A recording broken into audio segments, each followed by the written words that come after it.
Welcome to this episode of the 3-Minute Therapy Podcast, where we apply 3-minute therapy and rational emotive behavior therapy, REBT, to life's problems. And I'm Dr. Michael Edelstein, a clinical psychologist and co-author with Dr. David Ramsey Steele, who is an REBT expert and a writer, author, and senior editor. Today, we're fortunate to have as our guest Niraj Nanal, coming straight from India, who emailed David and I with some questions about dealing with business problems. So that'll be the subject for today. And I don't want to leave out in the credits Chris Rossini, who's doing the technical parts, which without which we wouldn't be able to do these podcasts. Okay, Niraj, do you want to give us one or two sentences about how your business is structured, and then ask us some questions about some problems you've had in the business? Yeah. So first of all, I'm a certified financial planner, CFP, and I run a financial advisory firm in India, Pune. And I have a couple of questions. One in general about overall view of REBT about leadership, that how to lead a business, how to create organization, and what REBT thinks about it. Because I think Albert Ellis has written one book named Executive Leadership, and there he has written something about leadership in general.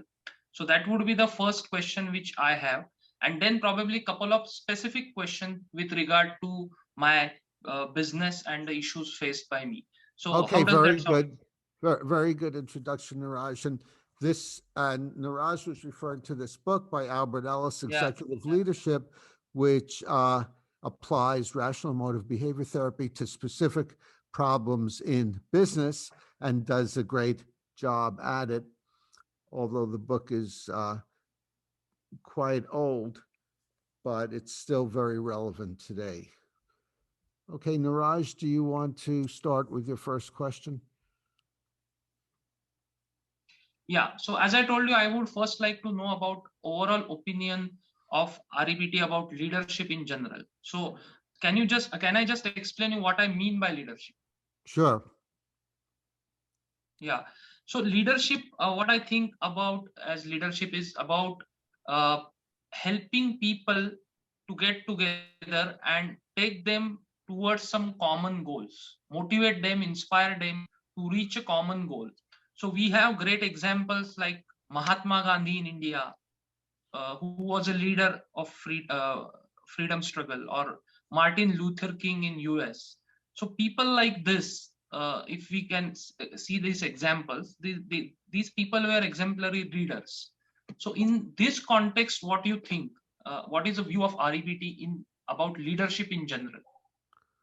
Well, the first step is coming up with goals that people would like to buy into, and then motivating them, persuading them to get on board with the business or the project, and then structuring it in such a way that it can move forward relatively smoothly.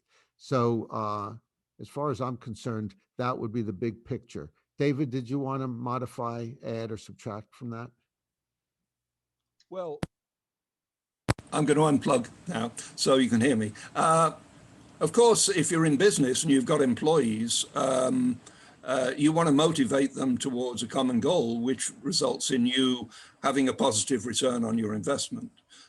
So this is a bit different from kicking out the British Empire or bringing in civil rights for blacks in the United States. So there is a kind of tension there, because you want them to do something for your own benefit. So, I mean, that's a fairly obvious observation. There is there is beginning to be a literature on psychotherapy in the workplace provided by the employer, and it tends to show there's a positive return. Now, of course, in the behavioral sciences, most of it is junk anyway, and we can't really trust a few studies. We need more. And of course, it could be that the provision of psychotherapy works in a way that has nothing to do with the content of the therapy. For example, it could be that the employee who's getting the therapy thinks, well, my performance means a lot to the stockholders, so I'd better watch out. That would be one possibility. Or it could be they really like me enough to give me this opportunity to discuss my problems, and therefore I feel more loyal towards them, which would be an effect independent of the actual content of the therapy. So those are my observations. I'm going to put my plug back in now so I can hear you. Okay. Yeah, and I agree with that. Although, so we have a narrow focus, and that is the suggestions to the employer and employees on addressing their work problems using REBT. So certainly there are these other factors which could make it helpful as well. Okay, Niraj? Yeah, so my next question is about the specific issues which I am facing. So can I just ask those questions? Yes, let's start with one. Yeah. So number one is, I know the goal which I have to achieve as an organization. Okay, and it is very important for an organization to achieve that goal, that all the team members are on the same page. All the team members are on the same page. Am I audible? Yes, you're very clear. Yes. Yeah. So my question to you is, how to make sure that all the team members are inspired and motivated to achieve the common goal without they feeling being used or manipulated, but they trust the leader and they are really giving their all out to achieve that goal. Okay, that's a good question. And have you had feedback from any of your team members that they feel used and manipulated? No, not any of that sort. I But see. yeah, so there is no direct feedback. Yeah. And then there is no indirect feedback. I think we are doing fairly good as a team, where we have certain values and we trust each other, which is a good thing.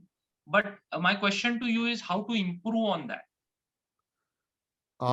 Well, the way you can improve on that is by doing what you've been doing, but do more of it. And one is give a lot of positive feedback and appreciation and encouragement, and also be open to having the team members bring up problems to discuss it with them, and then use the REBT principles, which say that if team members are feeling depressed, insecure, hurt, angry, resentful, or procrastinating, then the REBT principles says, look for the must, look for the should, look for the awfuls and terribles that cause the emotional problems, and then show them how to question, challenge, and contradict those ideas so they are not plagued by them and blocked by them, and they just work on their preferences and look at advantages and disadvantages rather than self-blame, other blame, or world-ending scenarios. So these are general. Do you have a specific, something that's come up with one of your employees that was a problem that you'd like suggestions on how to handle? Yeah. So what about if some employees are procrastinating about their work? Okay. So in that regard, the question which I have is, how you are going to explain them the REBT principle if they are not in a position to position to understand it, or if they are not in a formal relation where I am their therapist or I am supposed to advise them on something. So don't you think instead of that, inspiring them with some other tools to make sure that they are enough motivated to do their work? For example, setting an example in front of them. So my question to you is, specific question to you is, some employee is procrastinating because of his thinking, obviously. How to convey that?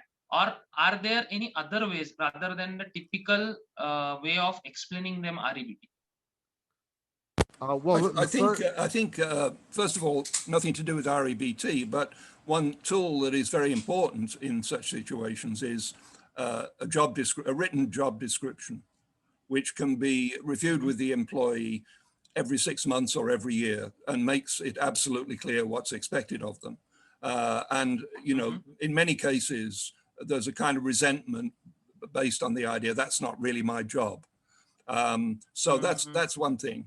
The other thing is people tend to procrastinate about specific things that are not so much fun.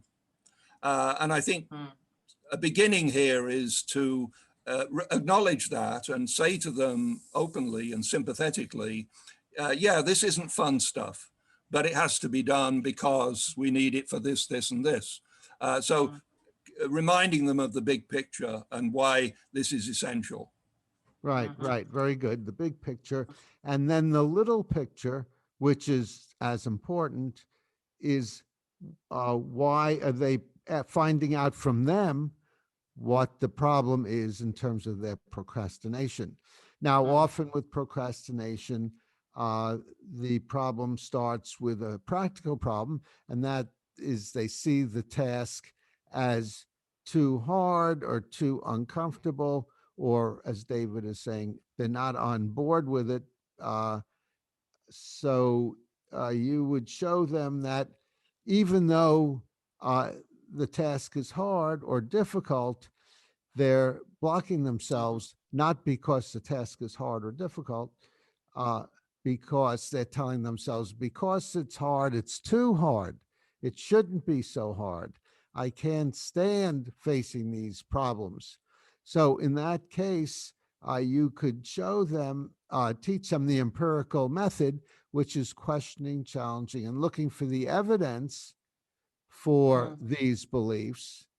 And then, in addition to that, the cognitive, pushing themselves to do it perhaps one step at a time to overcome uh, their obstinance to working on it. So those are some specific ways to approach that. Okay, okay. It does make sense. Yeah. So I wanted another opinion of you about one important aspect of leadership and growing the organization. So shall I ask you that? Yes, please. Yeah. And that is leading by example. So for example, if I want my employees to come on time, as a leader, I am before time. I am on time always. Is this making sense to you?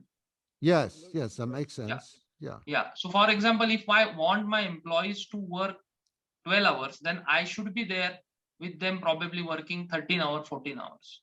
So Yeah, this that is, would be preferable. Yeah. yeah. So this is something which is leading by example and creating trust. So how these factors will help in general increase the productivity of the team or employees? Well, presumably both those things, leading by example and creating trust, will be a motivator to your employees, will be for many people. So that's a good way to do it as a role model. So being a role model is a very good idea. And you could be a role model in showing them how you deal with some emotional problems when you get anxious, when you feel inadequate, when you get resentful towards someone who's not doing what you think they should do. You could demonstrate how you work on it, and you could demonstrate the 3-minute exercise, which is Yeah. teach them the A, B, C, D, E, F. At A is an Mhm. activating event. Mhm. This task is very difficult. B, the irrational belief. It should not be so difficult. I can't stand facing these difficult tasks, so I'll put it off until tomorrow, which leads to procrastination at C. So B, the irrational belief leads to the procrastination rather than A, the difficult task itself. And then Mhm. going on to D, E, and F. D is disputing or questioning the irrational belief. What's Mhm. the evidence? Because it's hard, it's too hard. And who says, because I don't like doing this particular task, I can't stand it? And where is it written that although it's unfortunate, this is my assignment, it's awful, terrible, or horrible? And the answer to all those questions at E, effective new thinking or Mhm. effective new philosophy, is that hard doesn't equal too hard. There's no reason why, because it is hard, it should not be that way, since reality is reality, not the way I think it should be. And there's no evidence that I'm a bad person or worthless if I Mhm. try, take a risk, and fail. It just means I made mistakes. Mhm. That's good because I can learn from my mistakes and try to do better Mhm. in the future.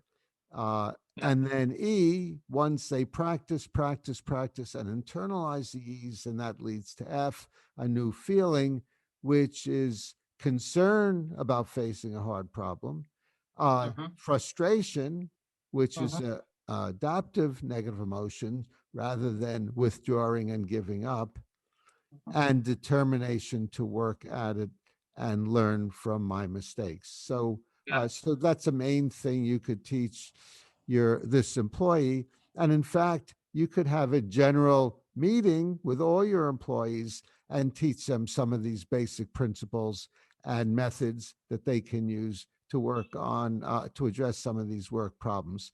Does that make Yeah. sense, Niraj? Yes. Yeah. Yeah. That definitely Yes. makes sense. Can I say something? One of the things that's missing from a position description is how to prioritize. And if you're in a work environment where there's too much for everyone to do, which is a very common situation, um, this can lead to procrastination, because since they can't do everything, they'll tend to just do the fun stuff. So the obvious sort of cure for this is that the manager, who can see the big picture better than the other employees, should frequently remind the employees of what is most urgent, and explain why. Explain why it's most urgent, so that it doesn't seem like an arbitrary edict, but it's got a rationale to it. You would love to be spending the next 2 days working on this cute design for a flyer. However, it's much more important that we meet the deadline with this client. That flyer can wait a month if necessary, but you have to meet the deadline with this client, because otherwise we'll lose all that business, and I'll have to lay you off because the business won't be breaking even. So I mean, you don't have to put it that brutally, but that could be the put more subtly, that can be the message. So I think, explaining what's priority frequently, not just occasionally, but frequently, explaining what is the priority and explaining why it is, I think is important. Yes, I go along with Yeah. that. And that raises a concept that David and I teach in our book, 3 Minute Therapy, which is called the problem separation technique. The problem separation technique says at work, we have practical problems, for example, how to get the work done. But then we often create emotional problems about that, which is where the demands come in. I must, and with prioritizing, if your boss hasn't prioritized in a helpful way, some musts of employees are, I must know the perfect place to start, or my starting point must have all advantages and disadvantages. So you could show them that it would be lovely if the manager did a better job at prioritizing for them, but if they don't have priorities given to them, they can still take a guess. They don't have to find the perfect place to start. Any place to start would probably be better than no place at all. And they don't have to have a guarantee of success because it's the wrong thing first, although it would be lovely. So taking a risk and refusing to rate their total selves if the risk fails based on the rating of how they do. So teaching them about self-acceptance, unconditional self-acceptance would be useful also. Yeah. Now, it's true that these are things REBT therapists teach people, but REBT therapy is somewhat of a misnomer. It's really REBT education. It's not like traditional therapy. We teach people concepts, strategies, and tools that they can use to do better at work and better in life. And I don't think it's out of place for a manager or an owner to teach their employees similar concepts. So don't be shy about teaching them these concepts. It'll make them more effective for you on the job and even might help them in life in general. Okay. Yeah. Yeah. Yeah. Any other? So Yeah. yeah. Now I wanted to ask you a general question. Will that be okay? Yeah. Have you run out of practical questions?